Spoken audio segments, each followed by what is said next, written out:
안녕하세요, 여러분. 오늘은 세계적으로 유명한 심령 현상 조사관이자 테마사인 워렌 부부에 대해 알아보겠습니다. 워렌 부부는 1952년부터 1만여 건의 심령 사건을 조사하고 그중 일부는 영화로도 만들어진 유명한 케이스들입니다. 그들은 어떤 사람들이었고 어떤 활동을 했으며 어떤 비밀을 가지고 있었을까요? 함께 알아보시죠. 에드워드 워렌 마이니는 1926년 9월 7일 미국 코네티컷주 브리지포트에서 태어났습니다. 그는 어린 시절부터 자신의 집에 유령이 나타난다고 주장했고 그로 인해 심령 현상에 관심을 가지게 되었습니다. 그는 16살 때 로레인 리타 모리시와 만나고 1945년에 결혼했습니다. 로레인은 1927년 1월 31일 미국 매사추세츠주 런던에서 태어났습니다. 그녀는 어린 시절부터 신통력을 가지고 있다고 믿었고 특히 오라를 볼 수 있다고 주장했습니다. 그녀는 에드와 결혼한 후에 그의 심령조사 활동에 동참하게 되었습니다. 워렌 부부는 1952년에 심령현상을 조사하는 단체인 뉴잉글랜드 심령연구협회를 창설했습니다. 그들은 전직 경찰이었던 에드가 주도하고 신통력자인 로레인이 보조하는 방식으로 수많은 심령 사건을 조사했습니다. 그들은 심령 현상의 원인이 악령이나 마귀라고 믿었고 테마, 의식이나 엑소시즘을 통해 그들을 물리치려고 했습니다. 그들은 그들의 조사 결과를 책이나 강연으로 발표했고 많은 사람들의 관심과 호응을 받았습니다. 그러나 그들의 주장에 대해서는 과학적 근거가 부족하다고 비판하는 목소리도 있었습니다. 그들은 자신들의 활동을 통해 많은 돈을 벌었다고 주장하는 이들도 있었습니다. 워렌 부부는 2006년에 에드가 사망할 때까지 함께 활동했습니다. 로레인은 그 후에도 레스피를 운영하고 영화나 TV 프로그램에 자문이나 출연하는 등의 활동을 했습니다. 그녀는 2019년 4월 18일에 92세의 나이로 세상을 떠났습니다. 그들은 코네티컷주 몰로에 있는 자신들의 집 뒤편에 그들이 수집한 오컬트 물건들을 전시한 박물관을 남겼습니다. 이 박물관은 현재는 폐쇄되어 있습니다. 워렌 부부는 그들의 심령조사 활동을 통해 많은 유명한 케이스들을 다뤘습니다.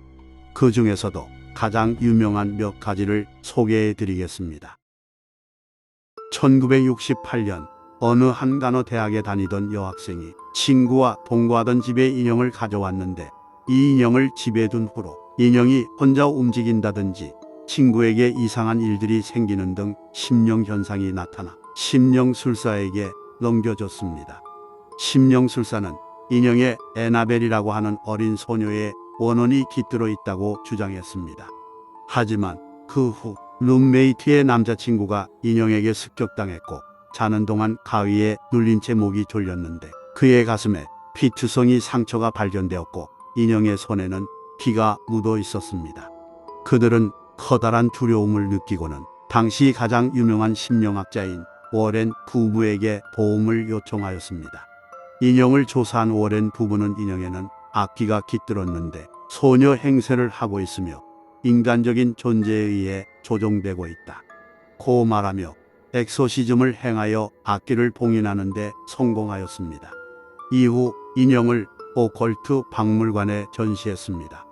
이 일화는 영화 에나벨의 소재가 되었습니다. 1971년 페론 가족이 로드 아일랜드의 해리스빌에 있는 집에 이사를 갔습니다.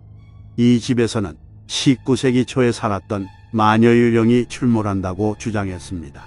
워렌 부부는 이 집을 조사하고 마녀의 저주를 풀어주었습니다. 이 집은 영화 컨저링의 소재가 되었습니다. 1974년 데페오 가족이 뉴욕의 아미티빌에 있는 저택에서 살해되었습니다. 이 사건의 용의자는 가장 막내 아들인 론니 데페오였습니다. 그는 자신이 악마에게 명령을 받았다고 주장했습니다. 사건 발생 13개월 후 라츠 가족이 이 저택에 입주했으나 28일 만에 떠났습니다. 그들은 저택에서 무시무시한 심령 현상들을 겪었다고 말했습니다. 워렌 부부는 이 저택을 가장 먼저 조사하고 언론에 알렸습니다. 이 저택은 영화 아미티빌 호러의 소재가 되었습니다. 1977년 워렌 부부는 영국 런던의 엔필드에 사는 한 가족이 유령이 나타나 악몽에 시달렸다는 의뢰를 받고 조사했습니다. 특히 11살짜리 딸이 빙의되어 이상한 목소리로 말하거나 공중에 떠오르는 현상이 있었습니다. 워렌 부부는 이것이 마귀의 소행이라고 판단하고 퇴마 의식을 시도했습니다. 하지만 마귀는 워렌 부부를 공격하고 로레인은 자신이 본 예언적인 비전을 상기했습니다. 그 비전에서는 에드가 수녀 귀신에게 살해되는 모습이었습니다. 로레인은 수녀 귀신의 이름을 알아내고 그 이름을 외쳐서 마귀를 물리쳤습니다. 이 사건은 영화 컨저링2의 소재가 되었습니다.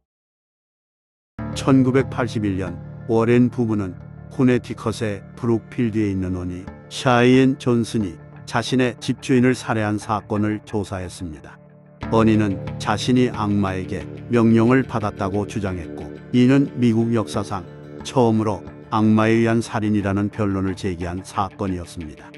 워렌 부부는 어니가 악마에게 빙의되었다고 주장했고 그의 변호를 돕기 위해 증언했습니다. 하지만 법정에서는 그들의 주장이 받아들여지지 않았고 어니는 유죄 판결을 받았습니다. 이 사건은 영화 컨저링3 악마가 시켰다의 소재가 되었습니다. 1986년 워렌 부부는 코네티컷의 메리든가에 있는 208번지 저택에서 일어난 심령 현상을 조사했습니다.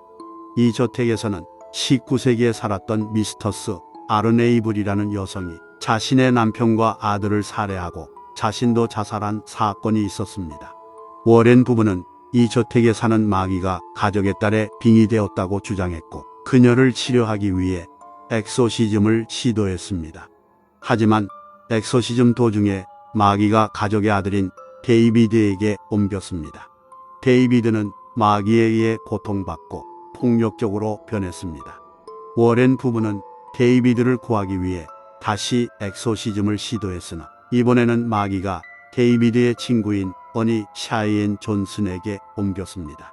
어니는 마귀에 의해 자신의 집주인을 살해하고 재판에서 자신이 악마에게 명령을 받았다고 주장했습니다. 이 사건은 영화 컨저링3 악마가 시켰다의 소재가 되었습니다.